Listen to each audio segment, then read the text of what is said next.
நாச்சியார் திருமொழியில் 6ஆம் திருமொழியில் 10ஆம் பாசுரம் பார்க்கலாம். குங்குமம் அப்பி குளிர் சாந்தம் மட்டித்து மங்கள வீதி வலம் செய்து மணநீர் அங்கு அவனோடும் உடன் சென்று அங்கு ஆனை மேல் மஞ்சனம் ஆட்டக்கணா கண்டேன் தோழி நான். இப்போ இதுக்குள்ளே அர்த்தம் பார்க்கலாம்.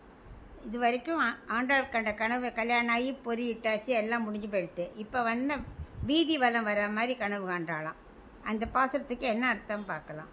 குங்குமத்தெல்லாம் நிறைய உடம்பு முழுக்க பூசி, குளிர்ந்த சந்தனத்தை எல்லாம் நிறைய அப்பி, நல்லா அலங்கரிக்கப்பட்டு அங்கே ஒரு வீதியில் அங்கே ஆணை மேல் அங்கே வந்தார் கண்ணன் முதல்ல வாரணம் ஆயிரம் சூழ வலம் செய்துன்னு.